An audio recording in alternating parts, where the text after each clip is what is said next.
Everybody, bear with me here for a little bit. We've had buku problems with social media for some odd reason. Hard to say exactly what it was, but I'm going to be double checking here, testing 1, 2, 3, 4, 5, and make certain that we are actually on with this. Okay, sounds good at this point in time. So, trying to avoid the audio situation that we had last night, and that was not fun. And thanks to Bishop Bob Midget and Chip Washington for cluing me in on that, to where I have had to restart the computer system every time before we do any major operation because of the fact that we've had these audio issues, these glitches just keep showing up, and that's something we want to try to avoid if at all possible. Getting the Twitch TV ready to go. Let me just make certain that we're on there as well.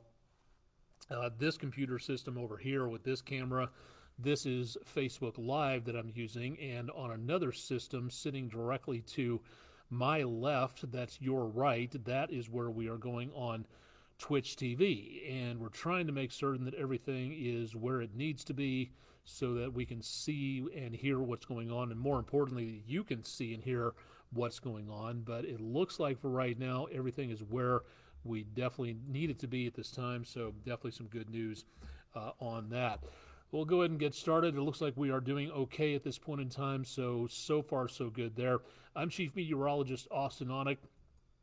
This is weather overtime for Thursday, the last Thursday of the month.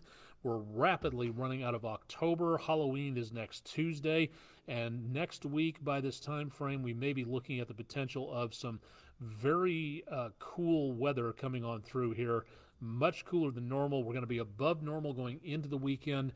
We're going to be above normal in the weekend, but going out of the weekend, that is where we may see the potential of some very chilly numbers coming up. The coldest air of the season may be on its way as we get into the next couple of days. So stay tuned. We'll do some more on that in just a little while. Downtown Chattanooga, Sylvester the Spider hogging the camera lens center stage as per usual.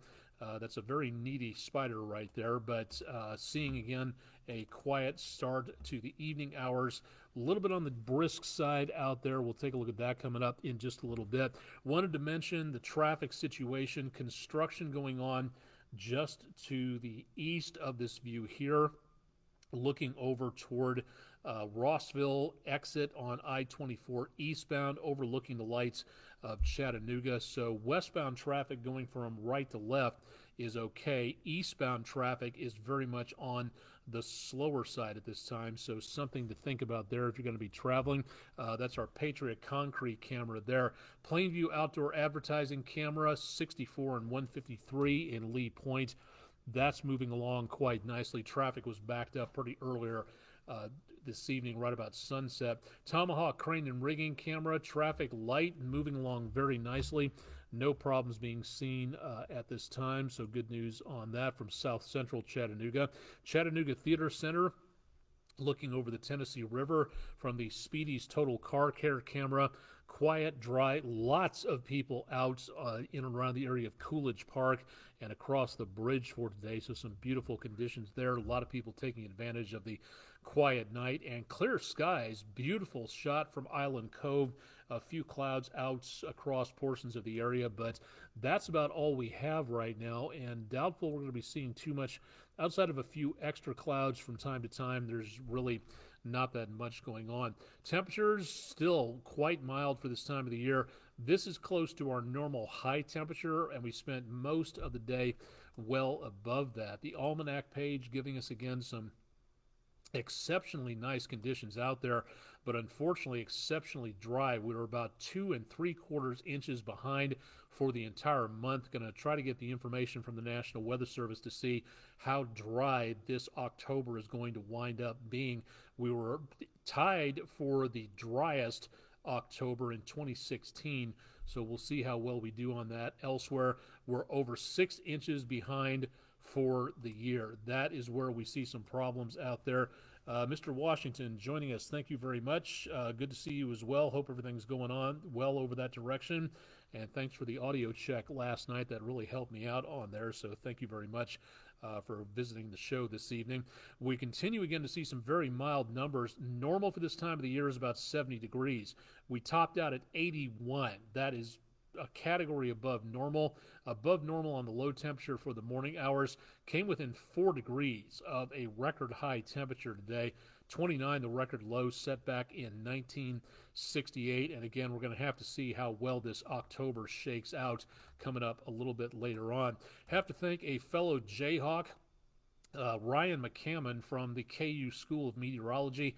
Graduated about the same time I did from his backyard in Cheyenne, Wyoming, a very red backyard. Probably getting some snow and colder air out there with that latest storm system. But thank you, Mr. Ryan, Rock Chalk Jayhawk. Thank you very much for that view of your backyard for the West Shore Home weather window picture of the day for Thursday. If you got pictures, again, we'd love to see what you're seeing. Doesn't have to be in Wyoming, doesn't have to be in your backyard, but we'd love to see what it is that you're looking at. So give us a shout out there at pictures@wdef.com or just email them to, again, that's the email site. Just drop them to the social media section, and we'd love to see, again, what you're looking at out there.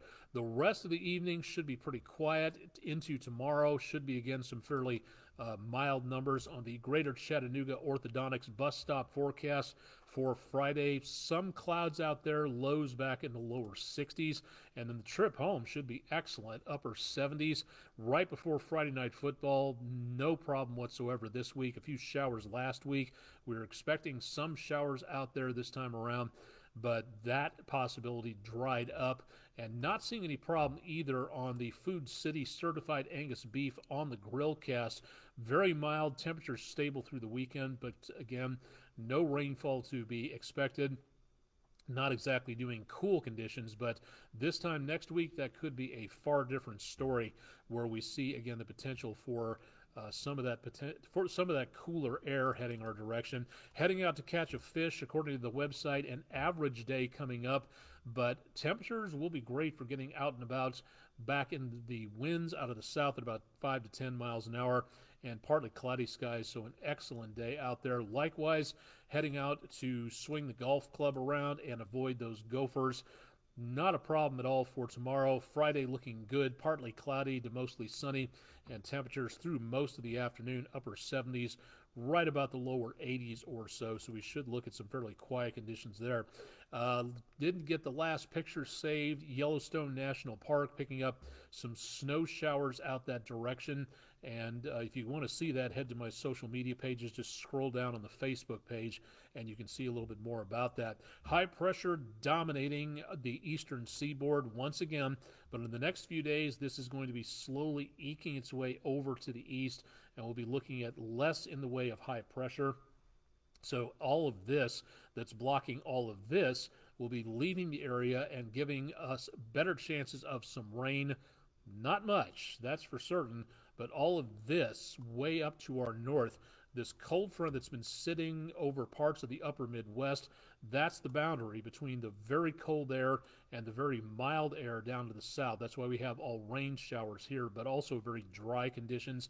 And this is where we've been seeing some blizzard-like conditions all the way up into portions of the Dakotas and southern parts of Canada. So we are looking at this system. Once this area of high pressure finally begins to give up a little bit, this will slowly be starting to make its way down our direction, and that means some much colder air approaching the south central United States as we see the numbers start to drop next week.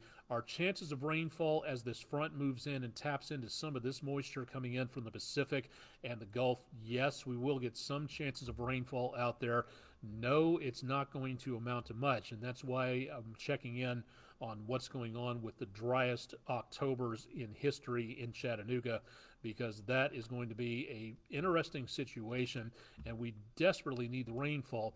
The U.S. Drought Monitor map is updated every Thursday. This is the latest information. Last week, it was a tiny area of severe drought for parts of the News 12 viewing area.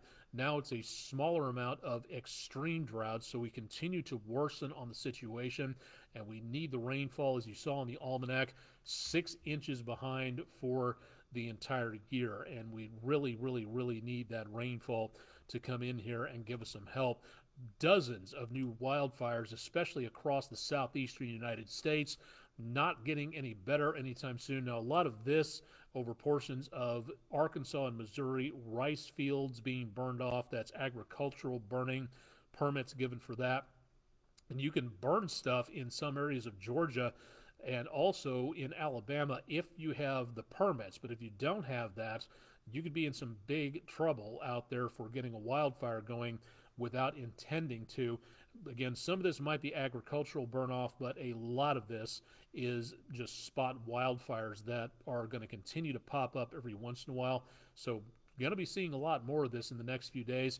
I really hesitate to say it, but it's a good possibility we're going to be seeing a lot more of this into November. We need a good, decent soaking. Typically, October is, this area of the country, October is the driest month of the year. The least amount of rainfall falls anyway. What we get of it becomes the least amount, statistically speaking. And right now, we are way, way, way beyond that dry. So this is going to continue out across the area. We also, and this better work because I did every tweak to this last night and it didn't show up. All right, here we go. So it's a very bad feeling when you put these graphics up and nothing happens. It advances, it goes into its animation, but there's no data on the screen, and that's what happened last night on News 12 at 11, complete and total blank screen. Really hate it when that happens. Anyway, what we're looking at here, enough grousing from me. This is where the computer models are picking up the possibility of more wildfires developing, and that smoke being driven to the north. Remember that area of high pressure here? That's helping to escort that smoke back up over our area. I don't think it's going to be as bad as what we saw with the fires from around Ontario and Quebec up in Canada. I do think we could see some more smoke here and there, and maybe some degraded air quality possible. That is, again, something we're going to need to really watch out for, especially if you have anything like lung ailments, emphysema, asthma, things like that. We could maybe be seeing some problems before that front comes through, and that front is going to take a while to get all the way down here, so we're not seeing any major concerns with that front so far. All right, running the numbers through the night into tomorrow morning. Bus stop time, 50s and 60s with a few clouds. Temperatures tomorrow afternoon, upper 70s to lower 80s. By the time we hit Saturday morning, upper 50s to lower 60s once again. Lower to mid 80s for Saturday with some clouds. Better chances of rain way back to our north and west. And then we see again the potential for some more scattered showers back to our north, but nothing coming up through the weekend. And it looks pretty dry all the way into about very early Monday. Then our chances of rain will increase. But once again, we're just not looking at a lot of problems coming on through. Some, yes. A lot, no. The current outlook from the Climate Prediction Center is showing a very dry, below normal forecast on precipitation. So we're not going to be seeing any help there. And also, again, that big slice of cold air coming down from Canada, that is really going to be giving us, again, the potential for some major problems for outdoor activities as temperatures really begin to kind of chill back off across much of the area. This is a broad swath of cold air from Maine all the way down to Texas and the Rio Grande. Don't know if we're going to be looking at the possibility of anything involving frost yet. We're coming close on that, so again, something to watch out for there as we go into the next few days. Let's go ahead and show you what the numbers are going to be for the 7-day forecast. That, again, is where we see a picture-perfect weekend coming up for outdoor activities. We also will see the potential for that big dip in temperatures coming up Sunday in the 80s, 10 degrees above normal. Going into Tuesday and Wednesday, early November, late October there, temperatures are going to be dropping to approximately 10 to 15 degrees below normal. Some areas of the Tennessee River Valley might make their way to about 20 degrees below normal.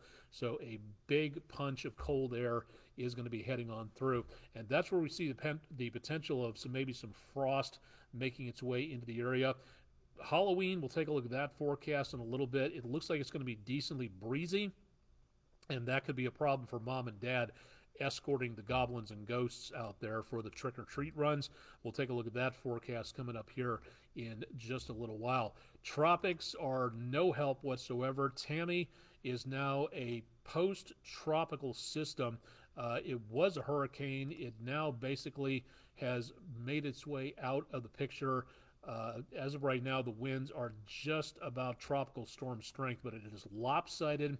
It is going to be wandering its way back to the west by a little bit and then going back to the east and then taking off next week for the North Atlantic. But for right now, it is not a concern for the area, so I really don't see much of anything happening with this particular system that's going to be a help to us. It'd be nice. A leftover tropical system would be wonderful at this time, but we're just not picking up anything coming our direction.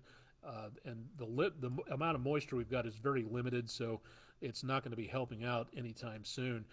So for the tropics, that's about it. Acapulco cleaning up after Otis, going from a tropical storm to a hurricane, a major Category 5 hurricane in less than 24 hours, and then 24 hours after that, it was back to being less than a tropical storm once again. So tropics, for now, are quiet. Remember, we still have about a month and give or take about a week before the season is over with, so we've got a long ways to go on that. If you're traveling down to the coastal areas, anytime you're going that direction at this time of the year, need to check out and see what's going on. Speaking of the oceans, Tuesdays we usually take a look at climate change in general. On Thursdays, we take a look at what's going on when it comes to climate change and how we can help our oceans, which protect our planet by giving us oxygen, by absorbing heat, by transferring heat and cold around the globe. And our climate change, our human-induced climate change, is doing a good job of possibly messing the oceans up. And some of that is taking place right now, and you can see that in the ocean temperature record from Colin McCarthy of U.S. Stormwatch. 223 straight days, Earth's sea surface temperatures, the temperatures of the water at the top of the ocean, normal temperatures, and the temperatures for 2023 have been way above normal. That is exceptionally worrisome, and that's partly what helped Otis in Mexico to become a Category 5 hurricane that quickly, those very warm ocean waters. And as of right now, this is an unprecedented amount of oceanic warmth, never before seen in oceanic modern history. This is very scary, folks. This is why climate change and paying attention to it and doing something about it matters. It is not fake. It is happening, and this is the proof of it right here. Anybody who says, oh, I don't have to worry about climate change, it's not happening, because if I can't see it happening, then therefore it's not happening. It's happening, and this is your proof right here. It may not be happening in your backyard, but it is happening around the corner, down the block, on the other side of the continent. It is happening, and this is a good proof to see that. This link available on my social media pages. Taking a look around the Florida Keys, NOAA Ocean Podcast from the National Ocean Service, episode 68 of Dive into History, looking at the flora, the fauna, the environment of the Florida Keys, and why it's very important to keep areas like that clear. It's a great podcast series. Really great to see what they're saying on there. And for NOAA Ocean Exploration, there are at least 2,000 known shipwrecks in the Gulf of Mexico, some ancient, some more modern. What are those shipwrecks doing to local microclimates, microbial life in the Gulf of Mexico? It's a good question, something that needs to be asked as pollutants drop from the surface down to the ocean floor, and some of those are picking up the plastics that we throw away, and as those plastics disintegrate and make their way down to the ocean floor. Something to think about regarding all that right there. Good opportunity to see more about what we can do, you and me, when it comes to Earth oceans. So please remember to check that out. It is National Bat Week that is taking place. Perfect time of year for that, right around Halloween. But the really cool thing about bats, they do so much for us. They reduce the amount of mosquitoes in areas. In Memphis, around Germantown, a suburb east of Memphis, the parks all had bat boxes way up on poles, and the number of mosquitoes were sharply reduced, and the city didn't have to pay for spraying pesticides or anybody else picking up any diseases from those mosquitoes like West Nile virus because the bats were eating them. There's also the problem of white nose virus, and if you haven't heard about that, it's a serious disease, and that's why the caves in Great Smoky Mountains National Park are closed, because humans can help spread that white nose virus. So if you'd like to know more about why bats are cool, check out the National Park Service and find out more about how cool bats are, what they do to it. One little brown bat can believe, if I'm not mistaken, eat 1,000 mosquitoes per hour. So it's really cool to see what they do for us. It's a little late in the year. It's very easy to build a bat box, a home for the bats that's about maybe 2 feet by about 18 inches. It gives them a warm place to snuggle up into and to rest and to be protected. Building it is pretty easy. It's a good project. Having them around schools, around parks. There is also the problem about the idea, oh, bats spread rabies. Well, yes, bats do get rabies, but how often are people infected by rabies from bats per year in the United States? Take the number of people in the United States versus the number of bat attacks per year where people actually do catch rabies, and your odds are approximately 1 in, give or take, about 175 million of picking up rabies from a bat. Bats do not attack people unless there's something seriously wrong with them, and the odds of that happening to you, given as many bats as there are in the United States, that really is not a major concern. So again, this is a great way to celebrate bats and make certain we treat them with respect and get as many of them as possible. Hanging a bat box at this time of the year might not be the best opportunity, because they're either sheltering in place as they hibernate, but then they also may be migrating down to the south to, again, stay warm through the winter. So for now, not a great time. Spring is the best time to put up a bat box. There's more information available from the National Park Service if you'd like to see more on that. All right, for the ghosts and goblins, this is very preliminary, but this is what we're expecting for right now as we go into next week. The kickoff of trick-or-treating, usually around sunset and just afterwards as it starts to get dark. Temperatures will be in the mid-50s. It's not going to be that warm during the day on Tuesday. Upper 50s, close to 60, maybe somewhere in there. And then very much on the breezy side, partly cloudy to mostly clear. And with those winds out of the north-northwest at about 10 to 15 miles an hour, it's going to be kind of sharp. So mom and dad's sweatshirt, coat would not be a bad idea. Hopefully Darth Vader and Tinkerbell have enough protection from their costume, because it's going to get cold pretty quickly walking around in weather like this. This forecast will change over the next several days, so keep it tuned to News 12. This is the place for your Halloween forecast, and we'll keep you updated on that. For right now, Friday Night Football looks good. We don't have the forecast graphic quite ready to go just yet, so stay tuned for more on that. Mark your calendars for November 11th. That's a Saturday, as the Barnard Astronomical Society will be holding their Harrison Bay Star Party. That'll be coming up again on November the 11th at 5:30 to 10 p.m. in the Recreation Hall parking lot of Harrison Bay State Park. More information available through their websites. Also from UTC, Clarence T. Jones Observatory, they have canceled the next star party coming up in about a week or so due to a fire at the observatory. Not sure exactly what happens. The investigation is apparently ongoing.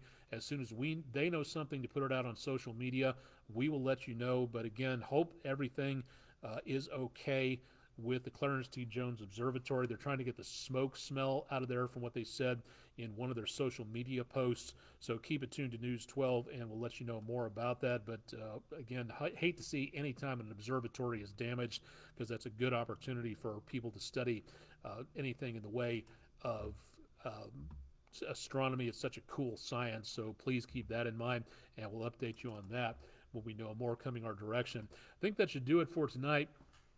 Only been on for about 20 minutes or so, but there is, again, not that much really going on for this evening, and that's okay. No real major amounts of fires or anything like that. Bishop Bob Midget, thanks for checking in on Facebook. Good to see you on there. Thanks for saying hi from down in Georgia tonight.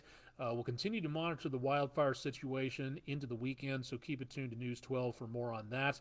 We'll also have more forecast updates available at wdef.com/weather. Chip Chapman has your into the weekend forecast bright and early on Friday morning. Meteorologist Todd Heislip has your forecast Saturday and Sunday night at 11 o'clock. And I'll be back with you again on Friday evening for the Friday Night Football Tailgate Show forecast.